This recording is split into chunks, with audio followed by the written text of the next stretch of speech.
Hey guys, subscribe for daily content. And if you're shopping for gear, make sure you check out the description for the newest items at some of the very best online retailers. There's also links for some of the items that I personally recommend. Thanks! What's going on YouTube? Metal Complex here, and today I've got another short little unboxing to share with you guys. I legitimately have no idea what is in this package. We're going to find out together if it is something I can link, if it's something you can get right now.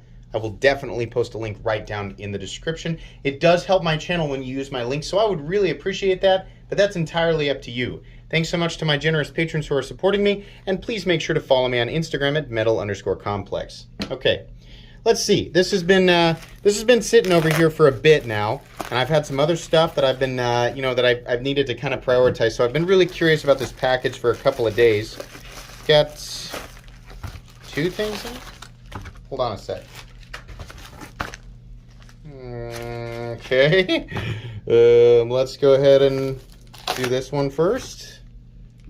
What do we got here? This is from Kizer. Okay, all right, so what do we have? First up, we have the Drop Bear. The designer is Azo or Azo. I'm learning that they got corrected by a bunch of people from previous videos, so I appreciate that. Okay, the Drop Bear. Let's have a... Oh, boy. Yeah, I forgot about this. So Kizer decided to do... Is the other one... I wonder if the other one is actually the same. It's just a variant. Hold on. Let's get it out and see. Yeah, so we have two. They're actually both the same.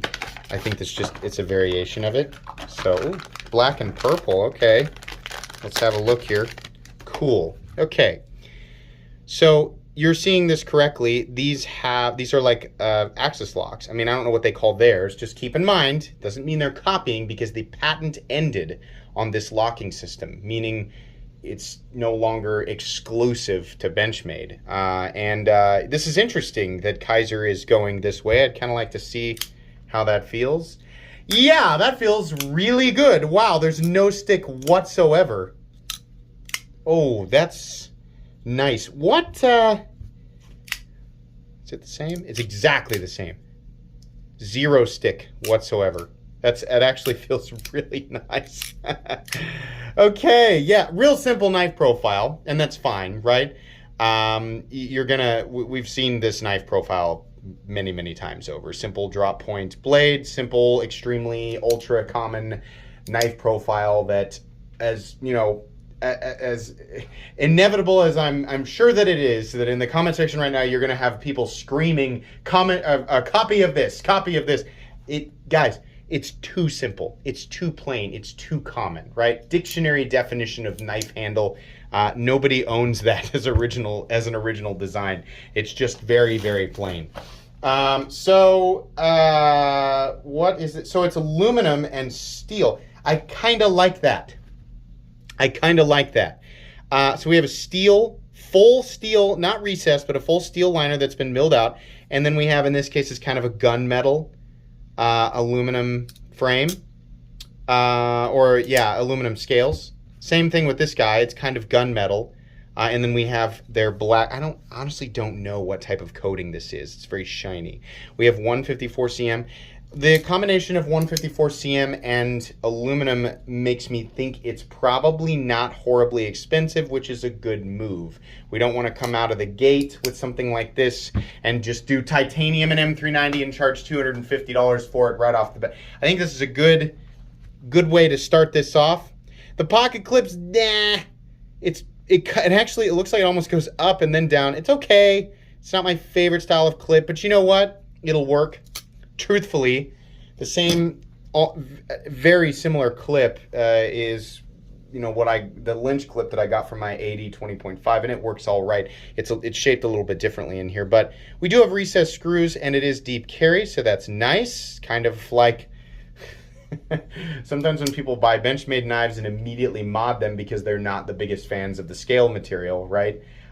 They end up with similar scales to this and similar pocket clips to this. Nice big open lanyard hole that's totally out of the way, so that's nice. We also have, considering this is an ambidextrous lock, we have, of course, a mounting position for the clip on the left-hand side. So that's really good. The blade profile is also nice, very simple, nice swedge up top. Look how far out that jimping extends. That's great. And you can get right behind that cutting edge with a full, I'm happy to say, a full 4-finger grip. Very simple, not taking any risks with this guy, but they did it correctly. We didn't try to put any freaking weird flipper tabs things on it. We didn't try to do that. Not saying the flipper tabs are bad, it's just sometimes companies try to force incorporate that stuff into a knife, and sometimes it just doesn't need that. The one thing that I don't like that Kizer does is they insist on putting so much crap all over the blade. Drop bear, V30, whatever, blah, blah, blah. Azo is a good designer, and there's a lot of really good utilitarian stuff that's coming, out of his mind and, taking form in Kizer production knives. And this is a good example. How's the lockup? Oh, totally solid. Totally. These do, I'm 99% certain, run on Omega springs. And that's fine. I personally have never had an Omega spring break. I like this little area is just carved out there, just enough for you to get your finger in there behind it. I wonder how much these weigh. They're not super duper thick. I mean, let's go. Yeah, here it is up against the Rat. A little bit thicker, right? Here it is up against the Spyderco Para 3. It's about the same thickness there. And the Bug Out, which is the one that everybody's like, copy! They copied the Bug Out! The original design, right? Because it's no one has ever put this knife handle on this. No. But it is definitely thicker, absolutely. And it definitely, the blade profile is absolutely different. The only thing that's even remotely similar is the shape of the handle, which, as you can see here, these are aftermarket scales, but they imitate the original perfectly. It just has a somewhat similar flow, but no. Just a knife, right? Weight. 3 1/4, that's my guess. Nope, 3.7. So the ratios on this are not going to be perfect. Balance. The balance is right there in the primary position for your index finger. I like this. Wish they would have recessed the scales into the aluminum. Probably would have made it a bit more expensive, but it might have made it a little bit thinner. And it probably, I'm not saying thin knives are always better. I'm saying for the size of this, right, it might have helped reduce weight and made it feel a little bit more normal, right? A little bit more appropriate for the size. But this is good.